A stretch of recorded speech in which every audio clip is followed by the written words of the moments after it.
Good morning, Casey. What's going on? Well, we have some changes in our newsroom that we want to tell you about, but I think first we'll talk a little bit about the news.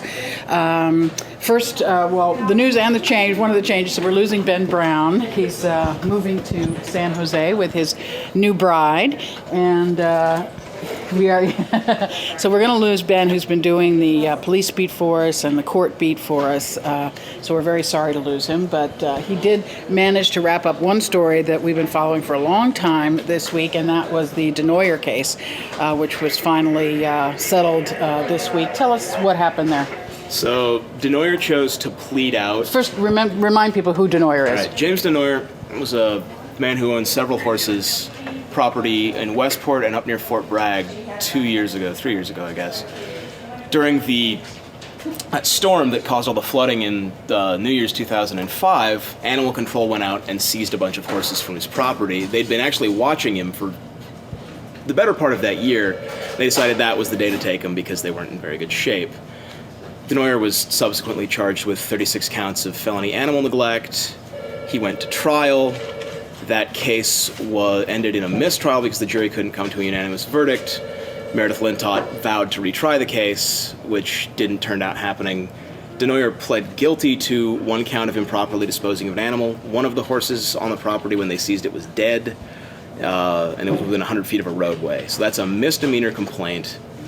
He's going to get 3 years probation. He's going to get 4 of the horses that were seized back. The other 31 were sold at auction, several of them to his brother-in-law, Mark Scripter, which is another issue in itself. He's not going to ever be allowed to own more than 4 horses.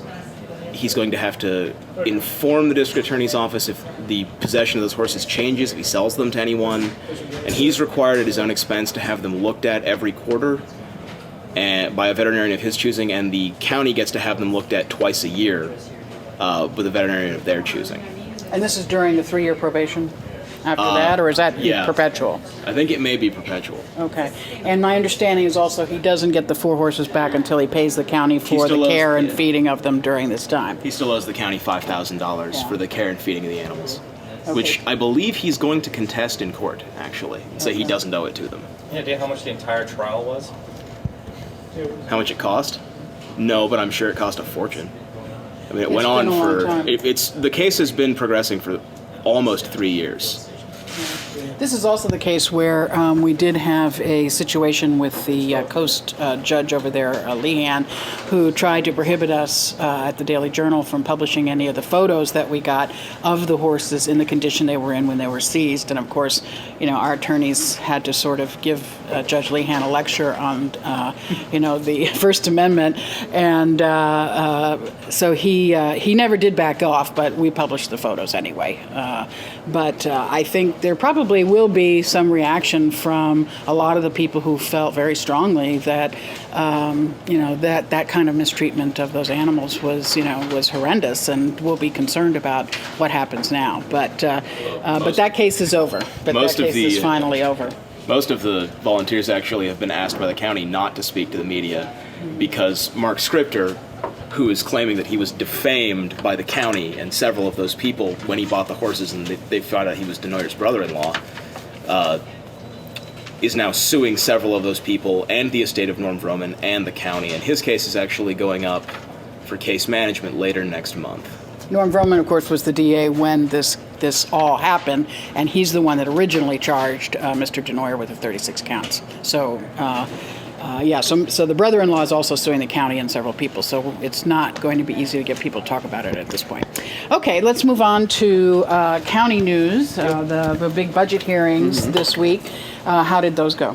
They went pretty well. They kind of didn't get everything wrapped up in the way they would like to. They still are not, they haven't taken a final vote on it because they're still waiting for final numbers on how much they owe on the teeter plan, and they're trying to figure out how much they want to put aside in case any of the county landfills fall on someone and then they have to pay someone damages because they want to keep like an auxiliary fund for any like fines or if there's any like seepage or anything from any of the like in Laytonville or any of the other landfills like that. So they still haven't hammered that out, and they had to even take a 20-minute break at one point to figure out how much they actually owed on the teeter plan, and it went from 17 million to 13 million in the 20 minutes. And John Pinch's joke that if they take in an hour, it would have been gone. That they Take a longer break. Paid the whole thing off. So Explain about the teeter plan. What is that? the teeter plan buys bad debts from the for sort of taxes, and then when the debts are repaid, they get the money from them.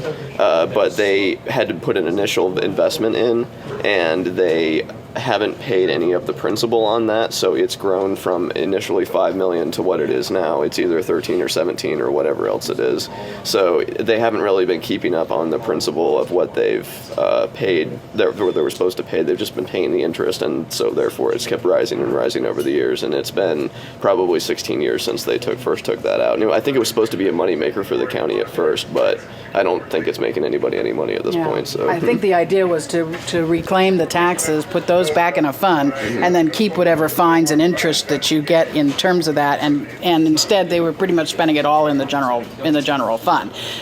So now they haven't paid any of it back, and now it's up to at least 13 million that we know of, which I think was a complete surprise to the supervisors. Well, this hadn't been a part of the budget before. They hadn't even included this. Didn't even have its own budget section in the years before. It was just kind of its own separate thing. So this is the first year they've actually put it in the document to even look at. So I think the original document didn't. It just had what they wanted to pay back this year. Right. It didn't say anything about 17 million or 13 million or anything else. Heavens no. So I mean, there's a page that says teeter plan, but it indicates that it's a couple million and we could pay off 200,000 this year. Right. It's a completely different number. Yeah, so exactly. I think I've looked at that budget. I spent the last couple of days looking hard at the budget. One of the things that we're going to be looking at is even in these economic times, the number of employees at the county keeps growing.